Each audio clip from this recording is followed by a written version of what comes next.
Merci d'écouter France Inter, il est 21h05 dans le studio 511 de la Maison de la Radio et dans le studio 621 où se trouve toute la troupe de Foule Sentimentale avec vous, Didier Varro, bonsoir. Mais oui, bonsoir Clémence Fuleda, je vous confirme que nous avons la même heure, ce qui est quand même pas mal. On ne sait jamais.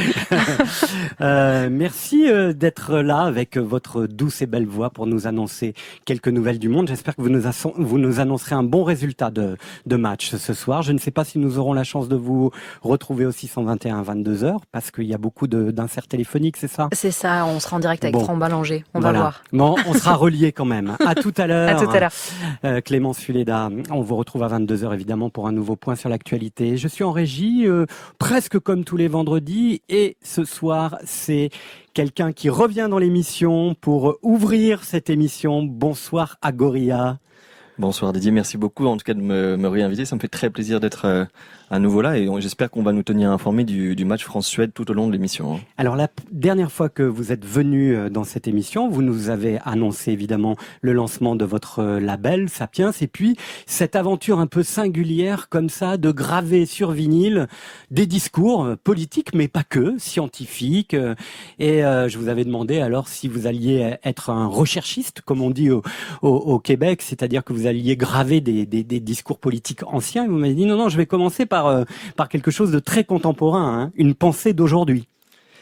J'ai eu la chance depuis que je suis à Paris de rencontrer quelques personnes assez incroyables et c'est vrai que je suis plus connu pour les morceaux que je sors et pour les artistes que je signe et pour faire lever les bras et pour faire c'est gentil de le dire, mais donc j'avais aussi envie de donner la parole à des gens qui m'ont beaucoup inspiré récemment et donc là je suis venu accompagné d'une personne qui est également une artiste à mon sens et on en parlera sans doute après de la position de l'artiste et par rapport à la politique, qui s'appelle Emmanuel Duez et qui a vraiment un discours très étonnant et c'était vraiment une personne très incroyable, donc j'espère que vous serez conquis comme moi ce soir. Alors nous sommes à la veille d'un week-end électoral, nous ne pouvons pas parler politique, mais en revanche, on peut quand même parler avec cette jeune femme, par exemple, des relations entre la politique et l'art et peut-être de cette utopie de retrouver des artistes politiques.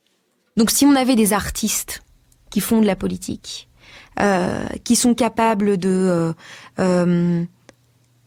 d'aimer et de mettre en beauté cette complexité, qui sont capables d'être humbles par rapport à d'autres disciplines et donc d'autres réalités, probablement qu'on s'en porterait mieux.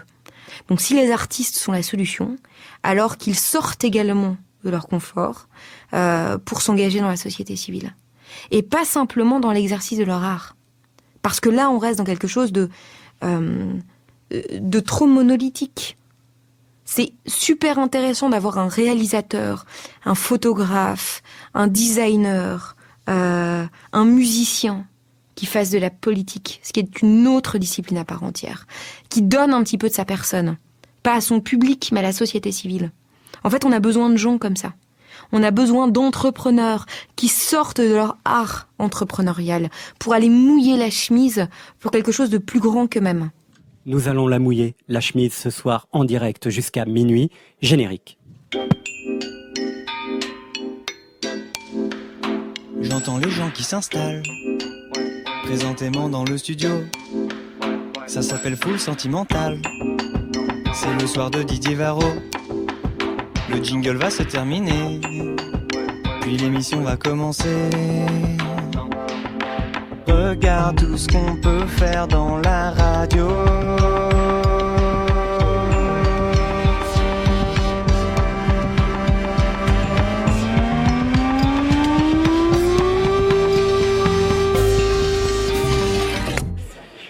À 21h09, mon cher Agoria, vous voyez ce qu'on peut faire dans la radio ? C'est passer un extrait de ce texte de votre camarade que vous avez enregistré et qui sort aujourd'hui d'ailleurs en digital, hein, c'est ça ? Il sort je crois dans 10 jours, 2 semaines en digital. Je croyais qu'il était déjà sorti, moi. Non, là c'est la primeur, c'est la première fois. C'est la primeur. Exactement. Voilà. Et ça vous fait quel effet de l'entendre à la radio ? On lui demandera peut-être. Je pense que c'est à elle qu'il faut demander. Je pense qu'elle va être qu'elle a été assez surprise. Je suis pas sûr qu'elle ait déjà écouté sa propre voix. C'est assez difficile en général. Ouais. Et je suis en plus tellement heureux de voir le lien avec Jacques, puisqu'il sera aussi présent sur la série des Sapiens Talks. Agoria, vous avez vu cette foule sentimentale. Il y a plein de gens qui sont là, des gens que vous connaissez, des gens que vous connaissez peut-être pas. Et on a une grande chance ce soir, c'est de démarrer l'émission avec quelqu'un que j'adore, qui chaque fois que je la vois, je suis un peu impressionné. Voyez-vous, ça m'arrive pas souvent d'être impressionné, mais là, je vais avoir un peu la voix qui tremble pour accueillir cette grande dame. Alors, c'est une voix qui rassemble, réunifie et symbolise l'espoir victorieux sur toutes les guerres intérieures. C'est celle de Luz Casal, vibrante et unique. Cette voix qui a d'abord incarné, il faut le rappeler, il y a 30 ans, la résistance d'une culture espagnole jaillissante, excitante et excentrique face à la mondialisation, avec l'insolence de Pedro Almodóvar. Puis cette même voix a traversé ces 3 décennies dans tous les genres et les styles musicaux, avec toujours cette volonté de faire revivre en chanson la beauté de la langue espagnole. Luz Casal, née en Galice et élevée dans les Asturies, est une battante. Luz Casal porte si bien son prénom, Lumière. Lumière immanente d'une vie dédiée aux sentiments, et cette année, au répertoire de Dalida. Luz Casal, Dalida, c'est la rencontre du bassin méditerranéen. L'Espagne, l'Italie et l'Égypte qui s'interrogent et se mélangent entre romantisme échevelé et dramaturgie assumée. Dalida, réenchantée par Luz Casal, a mi manera, à sa manière, avec affection et peut-être avec le souhait d'établir une certaine idée de la sororité. Luz Casal est en live ce soir pour débuter cette émission Full Sentimentale. Je vous demande de l'applaudir. C'est à vous.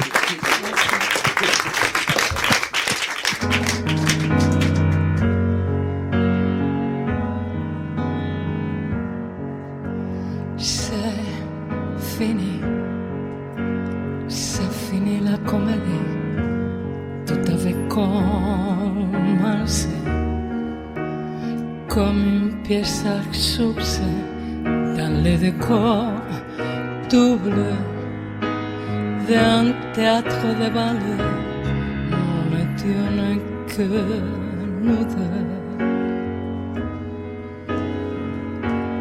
On s'est aimé longtemps au point d'oublier le temps que tout au long des scènes transformait les joies en peine.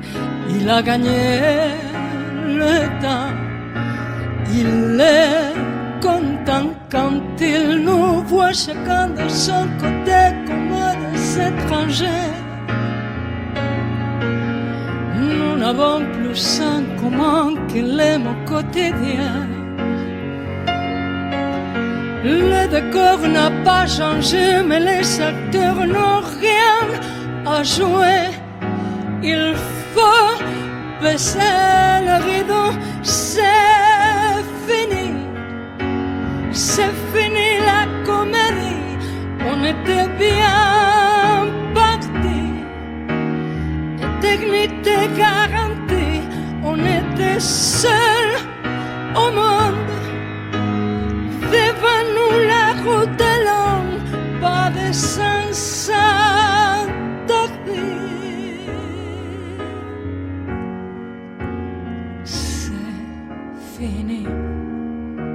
C'est fini la comédie.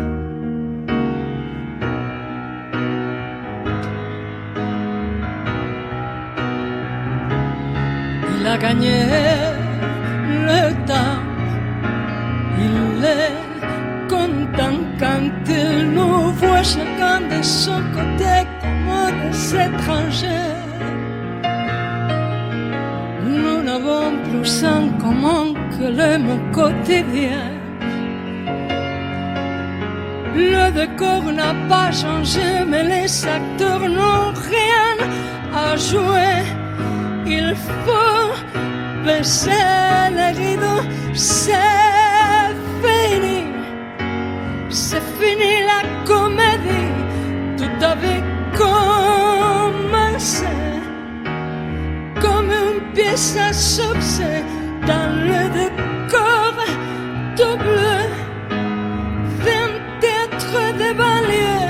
Nous n'étions que nous deux.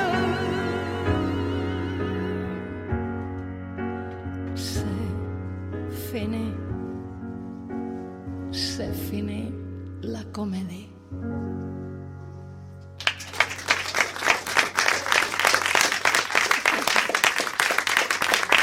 Luz Casal en live pour démarrer cette émission, ce nouveau numéro de Foule Sentimentale.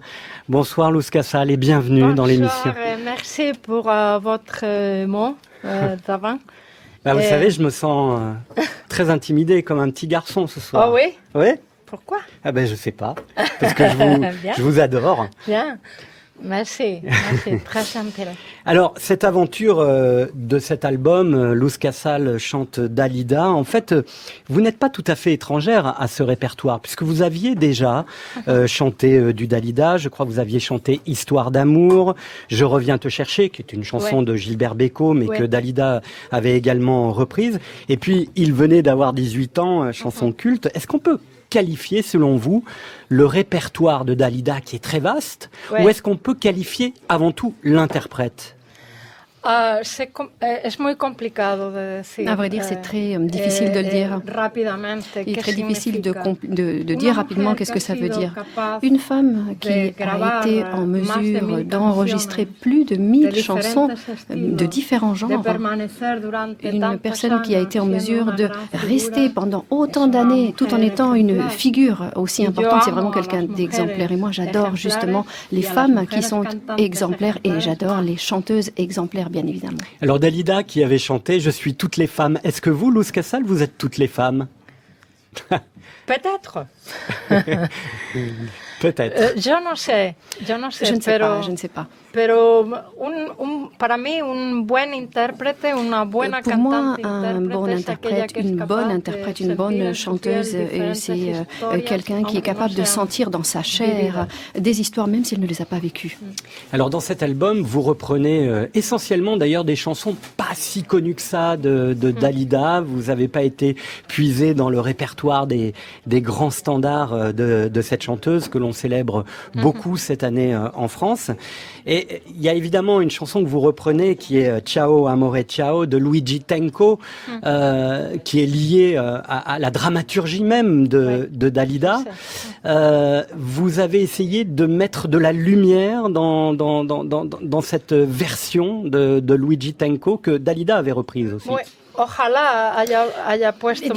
J'espère avoir mis justement de la lumière dans cette histoire dramatique. Ce qui m'intéressait, ainsi qu'à mes collègues, les réalisateurs et toutes les personnes avec lesquelles j'ai travaillé dans cet album, ce qui nous intéressait, c'était de montrer la vie personnelle de Dalida dans sa vie professionnelle. Pour moi, Ciao Amore Ciao Amore est une chanson qui est indispensable. D'autres tubes n'étaient pas vraiment nécessaires.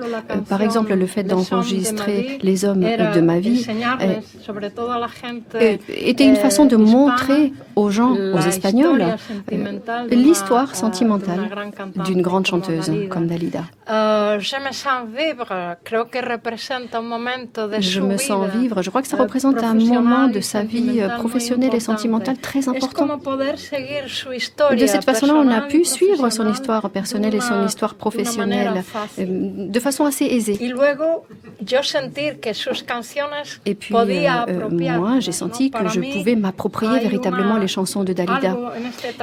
Dans ce travail, il y a quelque chose qui est très important, c'est la sonorité de l'actualité. Dans ces chansons qui sont des chansons des années 1930, comme Parlez-moi d'amour par exemple, nous en avons fait l'adaptation en espagnol jusqu'aux dernières chansons des années 1980. Comme à ma manière par exemple. Alors justement, vous avez travaillé avec un trio de jeunes musiciens qu'on dénomme les Albert, Vincent Aurel, Ludovic Bruni et Vincent Taiga, qui sont un triptyque de musiciens, arrangeurs qu'on a vu notamment derrière la Grande Sophie ou avec la Grande Sophie à la réalisation d'un de ses albums, mais pas que. C'était étonnant de travailler avec ces trois jeunes gars. Si, Oui,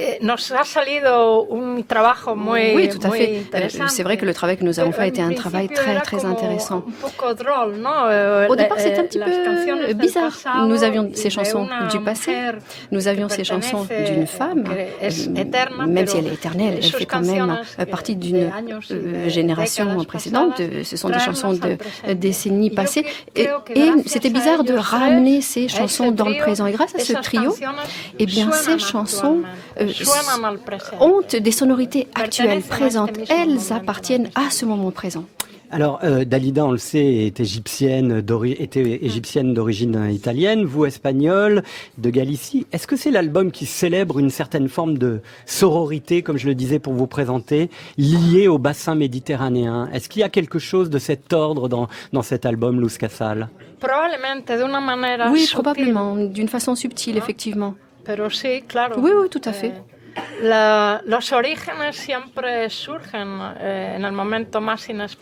Les origines surgissent, apparaissent dans les moments les plus inattendus, c'est vrai. Et j'aimerais rajouter quelque chose en ce qui concerne Dalida. Dans ma mémoire musicale et émotionnelle, Dalida est présente également. Et donc cette connexion qu'il y a entre l'Égypte, l'Espagne, l'Italie, la France est, d'après moi, très enrichissant, c'est très intéressant. En Espagne, Dalida a eu des succès ou Oui, tout à fait. Oui. Quand j'étais petite, d'ailleurs, Dalida était quelqu'un de très important. Gilbert Bécaud également. Et beaucoup d'autres chanteurs français étaient très connus. Mais c'est la raison pour laquelle je le dis, c'est vrai.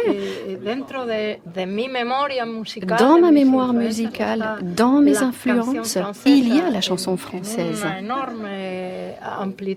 Et c'est très, très frappant. Oui.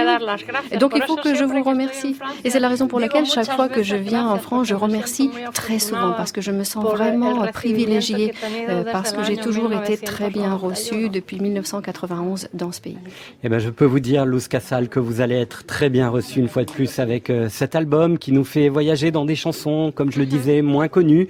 Vous donnez un éclairage tout à fait singulier à ces chansons et puis vous allez voir que vous êtes bien reçus en France et notamment à France Inter puisque vous serez mardi prochain chez Augustin Trapenard et on sera à l'écoute à partir de 9h10 mardi prochain pour découvrir un peu plus évidemment qui vous êtes et puis ce chemin vers Dalida que vous avez décidé d'offrir au public français et vous allez d'ailleurs le concrétiser le 5 décembre prochain à Pleyel. Oui, il sera une date, il est très important, non,